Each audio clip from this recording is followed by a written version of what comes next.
خوشگوار زندگی کا مفہوم۔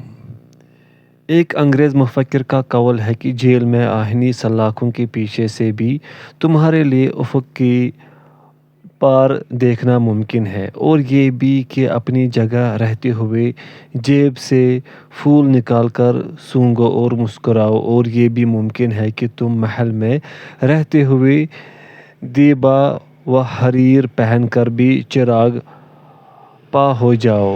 ناراض رہو اور بھڑکو اور اپنے گھر کنبہ اور اہل خانہ پر ناراض ہو کر چلاؤ۔ خوش نصیبی کا تعلق زمان و مکان سے نہیں، ایمان سے ہوتا ہے۔ اللہ کی اطاعت اور دل کی کیفیت میں خوشی کا راز پوشیدہ ہے۔ اللہ دل کو دیکھتا ہے، دل میں یقین ہوگا تو خوش نصیبی حاصل ہوگی، جس سے دل و جان کو سکون، راحت اور انشراح کی کیفیت حاصل ہوگی۔ پھر اس کا اثر پھیلے گا اور وسیع ہوگا اور پہاڑوں، وادیوں اور نخلستان تک دراز ہوگا۔ امام احمد بن حنبل رحمہ اللہ نے سعادت کی زندگی گزاری، جبکہ ان کا کپڑا سفید اور پیوند لگا ہوتا تھا۔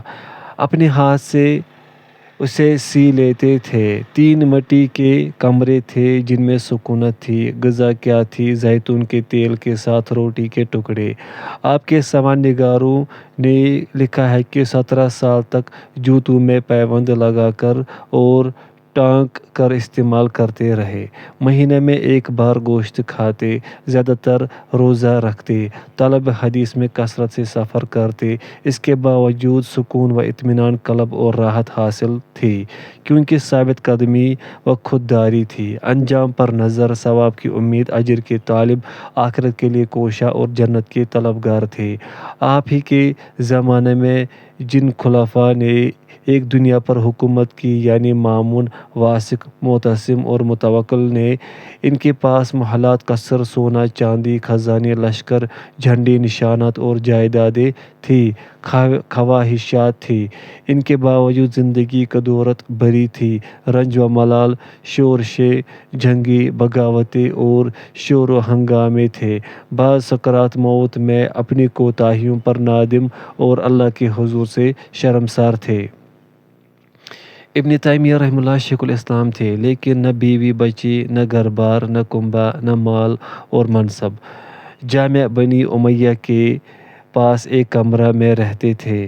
دن میں 1 روٹی کھاتے، 2 کپڑے تھے جنہیں عدل بدل کر پہنا کرتے۔ کبھی مسجد میں سو جاتے۔ پھر بھی جیسا کہ خود ہی بیان فرماتے ہیں کہ ان کی جنت ان کے سینے میں تھی، ان کا قتل ان کے لیے شہادت تھا۔ جیل میں تنہائی میسر آتی، شہر سے ان کا اخراج سیاحت ہو گئی، کیونکہ ان کے دل میں ایمان کا پودا بڑھ کر تناور درخت بن گیا تھا اور برگ و بار لا رہا تھا۔ عنایت ربانی کا پانی اسے مل رہا تھا۔ وہ ایسا چراغ ہے جو بغیر آنکھ کے چھوئے روشن ہو رہا ہے۔ نور کے اوپر نور ہے۔ اللہ جس سے چاہتا ہے اپنے نور کی ہدایت سے نوازتا ہے۔ اللہ نے ان کی خطاؤں کا کفارہ کر دیا اور ان کا حال درست کر دیا۔ جو ہدایت یاب ہوئے، اللہ نے ان کی ہدایت میں اضافہ کر دیا اور انہیں تقویٰ مرحمت فرمایا۔ تم ان کے چہروں میں نعمتوں کی شادابی پاؤ گے۔ ابو ذر رضی اللہ عنہ مقام ربضہ کی طرف نکلے، اپنا خیمہ وہاں گاڑا، اپنی بیوی اور بیٹیوں کو وہاں لے آئے۔ سال کے زیادہ دنوں میں روزہ رکھتے، اللہ کو یاد کرتے، خالق کی تسبیح بیان کرتے، عبادت کرتے، قرآن کی تلاوت کرتے اور اس میں غور فرماتے۔ دنیاوی چیزوں میں ان کے پاس کیا تھا؟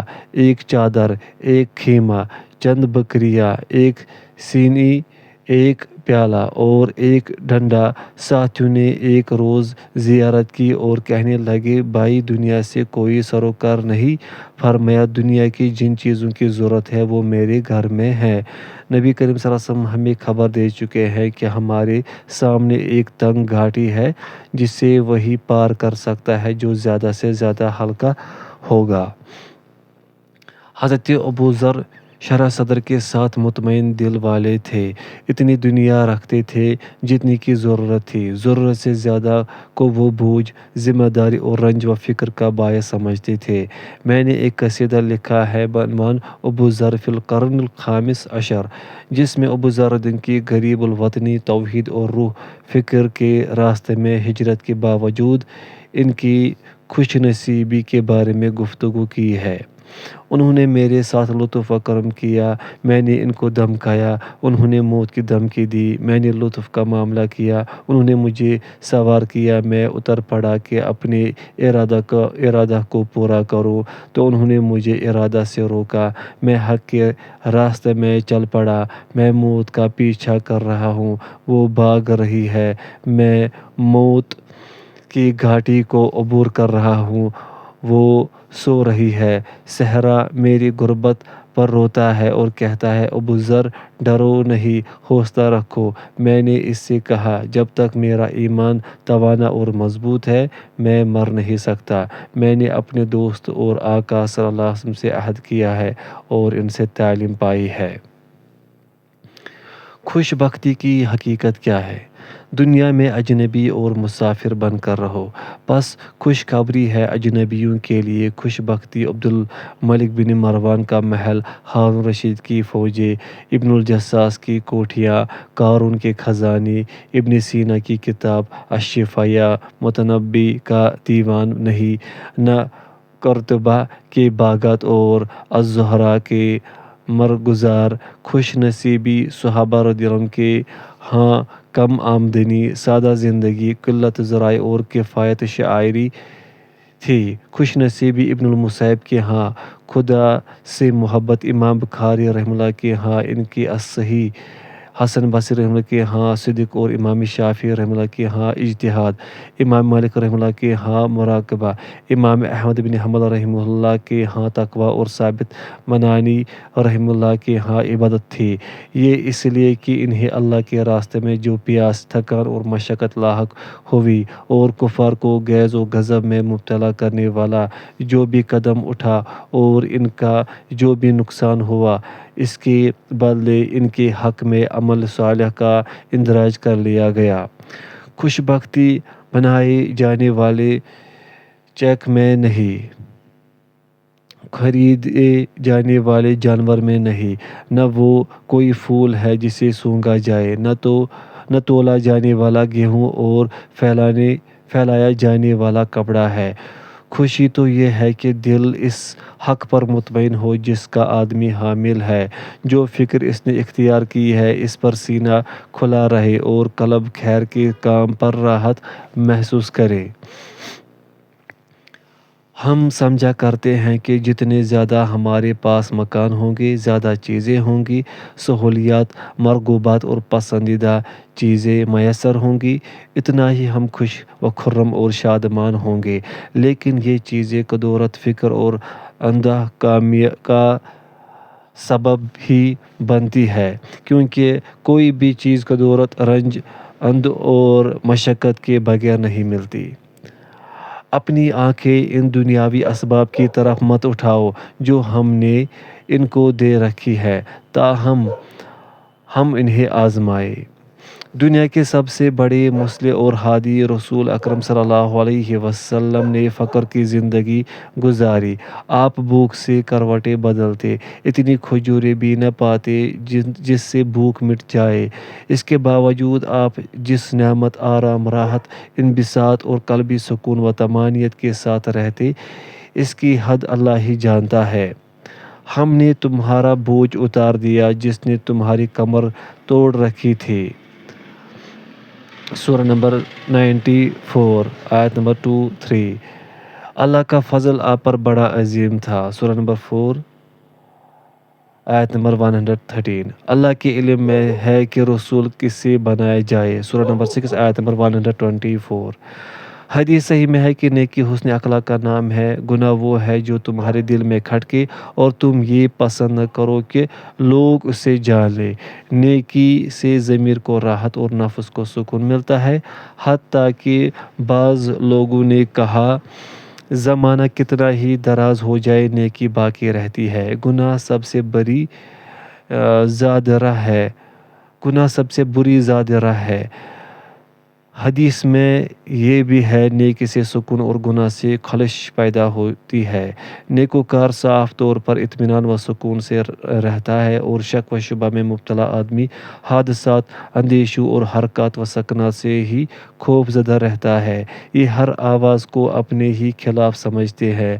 اس کا سبب بس اس کا گناہ ہے، کیونکہ گناہ گار کو تو قلق، اضطراب اور اندیشوں کا گرفتار ہونا ہی ہے۔ جب آدمی کے کام برے ہوں تو اس کے گمان بھی برے ہو جاتے ہیں، اور اسے جو وہم و گمان ہوتا ہے اسے وہ سچ سمجھ بیٹھتا ہے۔ خوشی کی جستجو کا ایک ہی نسخہ ہے کہ ہمیشہ بھلائی کی جائے اور برائی سے بچا جائے، تاکہ امن و چین ملے۔ وہ لوگ جو ایمان لائے اور انہوں نے اپنے ایمان کو ظلم، شرک سے آلودہ نہیں کیا، ایسوں کے لیے ہی امن ہے اور وہی ہدایت یاب ہے۔ سورہ نمبر 6 آیت نمبر 82۔ ایک سوار گھوڑا دوڑاتا ہوا آیا، اس کا سر بھی گرد و غبار سے اٹا ہوا تھا۔ اسے سعد بن ابی وقاص رضی اللہ عنہ کی تلاش تھی، جنہوں نے جنگل میں ڈیرا ڈال رکھا تھا، جہاں شہر کے ہنگاموں اور تمدن کی آلودگیوں سے بالکل الگ تھلگ وہ اپنے بال بچوں اور بکریوں کے ریوڑ کے ساتھ مقیم تھے۔ سوار قریب آیا تو پتہ چلا کہ وہ ان کا بیٹا عمر ہے۔ بیٹے نے باپ سے کہا، ابا جان، آپ بکریاں چرا رہے ہیں اور لوگ حکومت کے لیے چھیننا جھپٹی میں لگے ہیں۔ فرمایا، شرک کرنے والوں سے اللہ کی پناہ چاہتا ہوں۔ بلا شبہ میں خلافت کا اس سے بھی زیادہ مستحق ہوں جتنا اس چادر کا جو میں نے اوڑھ رکھی ہے، لیکن میں نے اپنے آقا صلی اللہ علیہ وسلم کو فرماتے ہوئے سنا ہے، اللہ اس بندے سے محبت رکھتا ہے جو صاحب تقوی، بے نیاز اور گمنام ہو۔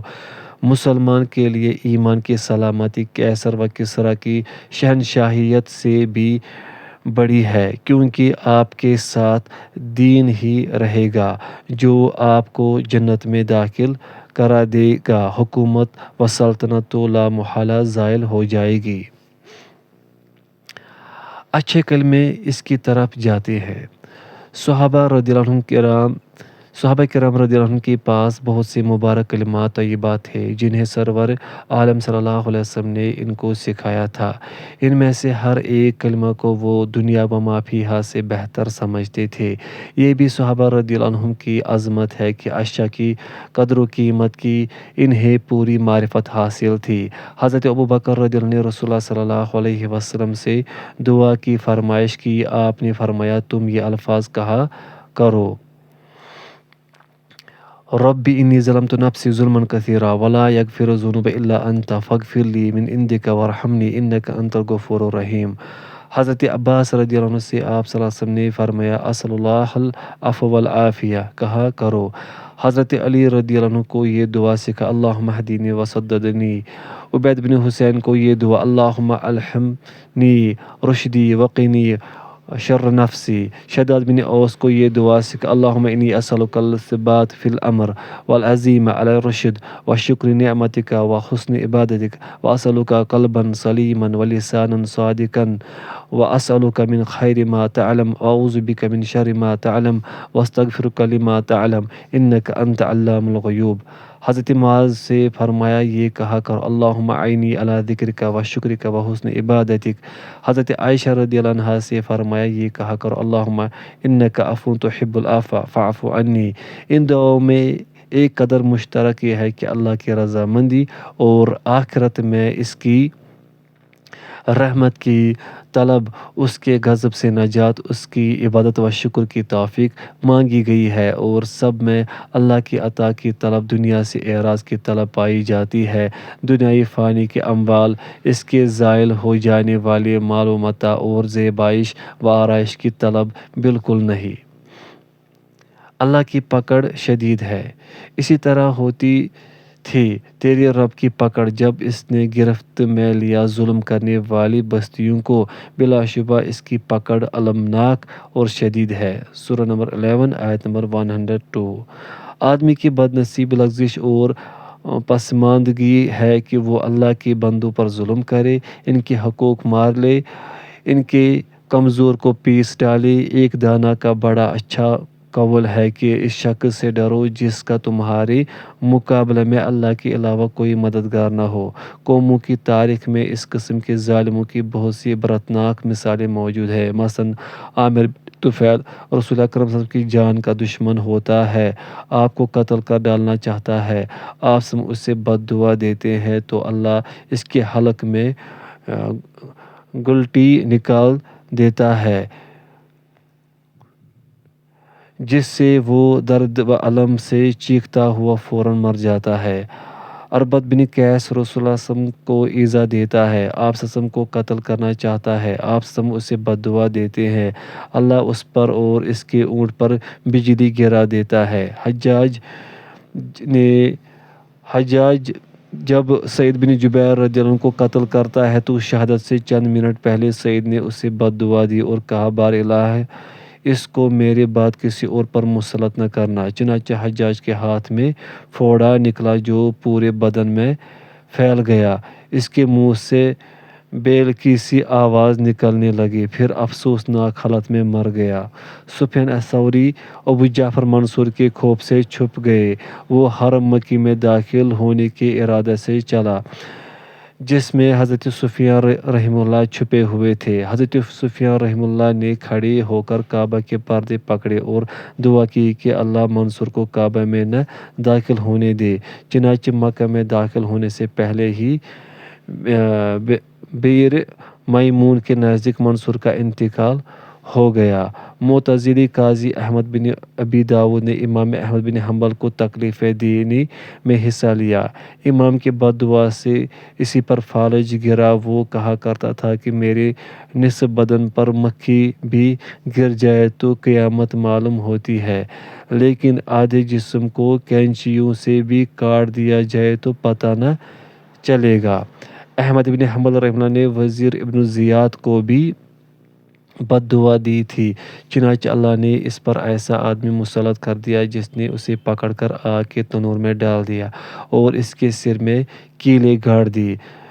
جمال عبد الناصر نے صالح مسلمانوں کو جیل میں ڈال دیا، جہاں موذی حمزہ بسیونی انہیں طرح طرح کے عذاب دیتا اور گستاخی سے کہتا تمہارا خدا کہاں ہے، میں اسے بھی زنجیر میں جکڑ دوں گا، نعوذ باللہ۔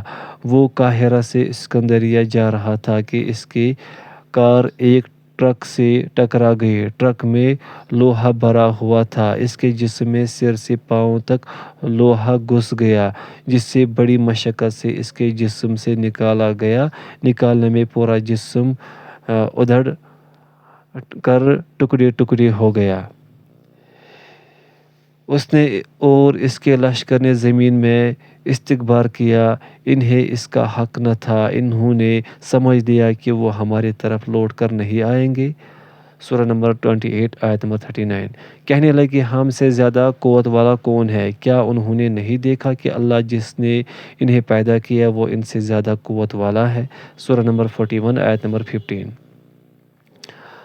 صلح نصر بھی جمال عبد الناصر کے جنرلوں میں سے اور زمین میں ظلم و فساد کرنے والوں میں سے تھا، اسے بھی دسیوں مزمن امراض لاحق ہو گئے، اسے اپنی عمر کے کئی سال بدبختی میں گزارنے پڑے، وہ لا علاج ہو گیا، انہیں آقاؤں کے جیلوں میں سڑتا ہوا مر گیا جن کی زندگی بھر خدمت کی تھی، وہ جنہوں نے ملکوں میں سرکشی کی، ان میں خوب فساد پھیلایا، تیرے رب نے ان پر عذاب کا کوڑا برسایا۔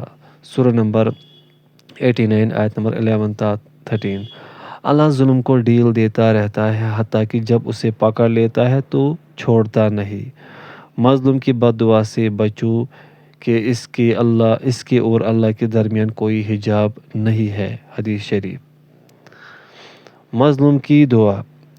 شاعر نے کہا بہت سی راتوں کو چلنے والے کسی جگہ کی تلاش میں نہیں چلے اور نہ انہوں نے صحرائی میدانوں کو قطع کیا، وہ وہاں چلے جہاں سواریاں دوڑائی نہیں جاتی، گھاٹ پر پہنچ کر رکا نہیں جاتا، راستے میں کوئی رکاوٹ نہیں ہوتی، رات پوری طرح چھائی ہوئی ہے، سونے والے اور باتیں کرنے والے سبھی لیٹے ہوئے ہیں، تب وہ چلتے چلے جاتے ہیں۔ ابراہیم التیمی کہتے ہیں، جو آدمی مجھ پر ظلم کرتا ہے میں اس پر رحم کرتا ہوں۔ خراسان کے ایک مرد صالح کے دینار چوری ہو گئے، وہ رونے لگا۔ فضیل بولے، ارے بھائی کیوں روتے ہو؟ کہنے لگے، جس نے دینار چرائے میں قیامت میں اللہ اسے میرے ساتھ اکٹھا کرے گا۔ مجھے اس پر رحم آیا اس لیے رونے لگا۔ ایک شخص نے علماء سلف میں سے کسی کی غیبت کی تو انہوں نے اسے ہدیہ میں کھجور بھیجے، کہا اس نے میرے ساتھ نیکی کی ہے اس لیے یہ ہدیہ دے رہا ہوں۔ تیرے در پہ میں کھڑا ہوں۔ نیو یارک میں اقوام متحدہ کے دفتر میں ایک بورڈ لگا ہے جس میں عالمی شاعر سعدی شیرازی کا ایک خوبصورت قطعہ لکھا ہوا ہے جس کا انگریزی میں بھی ترجمہ کیا گیا ہے۔ یہ مصرعے اخوت، بھائی چارے اور میل ملاپ پر ابھارتے ہیں۔ اس میں شاعر کہتا ہے، جب میں در محبوب پر پہنچا تو وہ مجھ سے بولا، میرے دروازے پر کون ہے؟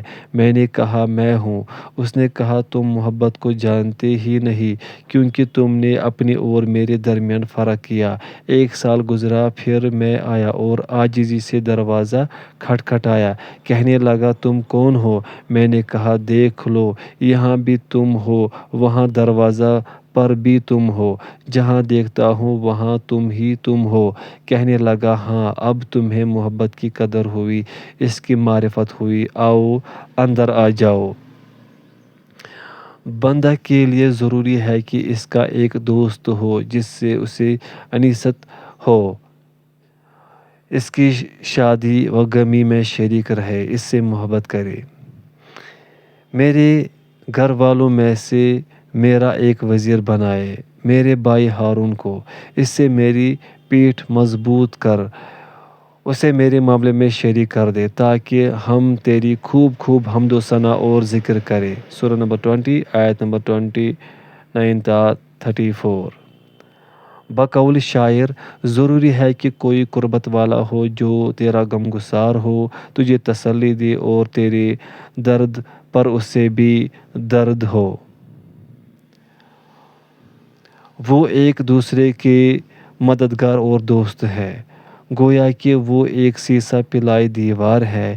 ان کے دلوں میں الفت ڈال دی، ایمان والے آپس میں بھائی بھائی ہیں۔ دوست ضروری ہے۔ خوش نصیبی کے اسباب میں یہ بھی ہے کہ تمہیں فائدہ مند اور غمگسار دوست ملے۔ حدیث میں آیا ہے کہ اللہ فرمائے گا، کہاں ہے میرے لیے ایک دوسرے سے محبت کرنے والے؟ آج میں انہیں اپنے سایہ میں جگہ دوں گا، جبکہ میرے سایہ کے علاوہ کوئی سایہ نہیں۔ دو ایسے دوست جن کی محبت، جن کا میل جول اور جدائی سب اللہ کے لیے ہو۔ امن شرعاً و عقلاً مطلوب ہے۔ یہی وہ لوگ ہیں جنہیں امن ملے گا، وہی راہیاب ہے۔ سورہ نمبر 6 آیت نمبر 82۔ وہ جس نے ان کو بھوک کے وقت کھلایا اور خوف سے مامون کیا۔ سورہ نمبر 106 آیت نمبر 4۔ کیا ہم نے ان کو محفوظ و مامون حرم نہیں دے رکھا ہے؟ سورہ نمبر 28 آیت نمبر 57۔ وہ جو شخص اس حرم میں داخل ہوگا مامون ہوگا۔ سورہ نمبر 3 آیت نمبر 97۔ پھر اسے اس کے محفوظ ٹھکانہ پر پہنچا دے۔ سورہ نمبر 9 آیت نمبر 6۔ وہ آدمی جو اپنے آشیانہ میں چین سے رہے، بدن میں صحت ہو اور دن بھر کی روزی اس کے پاس ہو تو گویا اسے دنیا تمام دولت کے ساتھ مل گئی۔ تو دل کا امن یہ ہے کہ اسے معرفت حق پر یقین و اطمینان حاصل ہو اور یقین سے پر ہو۔ گھر کی سلامتی یہ ہے کہ وہ انحراف سے محفوظ، رذائل سے دور، سکینت سے بھرا اور ربانی ہدایت سے فیض یافتہ ہو۔ امت کا امن یہ ہے کہ لوگ باہم محبت و الفت کے ساتھ رہے، معاملات میں عدل ہو اور شریعت کے ذریعے اس کی دیکھ بھال ہو۔ بے خوف کا مطلب ہے دشمن کی طرف سے امن چین سے ہونا، پس وہ وہاں سے خوف و اندیشہ کی حالت میں نکلا۔ سورہ نمبر 28 آیت نمبر 21۔ ان سے خوف نہ کھاؤ، مجھ سے ڈرو اگر تم صاحب ایمان ہو، سورہ نمبر 5 آیت نمبر 3۔ ڈرنے والے کو راحت نہیں ملتی، ملحد کو امن نہیں، اور کوئی بیمار داد عیش نہیں دیتا۔ بقول شاعر، عمر کیا ہے صحت، بقدر کفاف روزی، یہ دونوں نہ رہے تو سمجھو عمر چلی گئی۔ بخدا دنیا کتنی منحوس ہے، ایک جانب سے صحیح ہے تو دوسری جانب سے فاسد ہے۔ مال آتا ہے تو جسم میں بیماری لاحق ہوئی، تندرستی ملی تو اور مصیبتیں ٹوٹ پڑی، معاملات ٹھیک ٹھاک ہوئے تو موت آ گئی۔ شاعر عشی نجد سے نکلا کہ رسول اکرم کی مدح کرے اور اسلام لے آئے۔ راستہ میں ابو سفیان مل گیا اور پیشکش کی کہ وہ سفر چھوڑ دے اور گھر واپس چلا جائے تو 100 اونٹ ملیں گے۔ اس نے 100 اونٹ لے لیے اور لوٹ گیا۔ ایک اونٹ پر سوار ہوا جو اسے لے کر گر گیا، سر کے بل گرنے سے گردن ٹوٹ گئی اور بے دین و دنیا زندگی سے چلا گیا۔ ہاں، جو قصیدہ اس نے رسول اکرم صلی اللہ علیہ وسلم کو سنانے کے لیے تیار کیا تھا وہ بہت عمدہ تھا۔ اس میں وہ کہتا ہے، جوانی، بڑھاپا، غربت اور ثروت مندی، بس زمانہ اسی طرح چلتا رہتا ہے۔ اگر تم تقویٰ کا زیادہ راہ نہ رکھو گے اور موت کے بعد ایسے لوگوں سے ملو گے جو زیادہ راہ لے کر گئے ہیں تو تمہیں اس کے جیسا نہ ہونے پر اور اس پر کہ جو وہ دیکھ رہا تھا تم نے نہیں دیکھا ندامت ہو گئی۔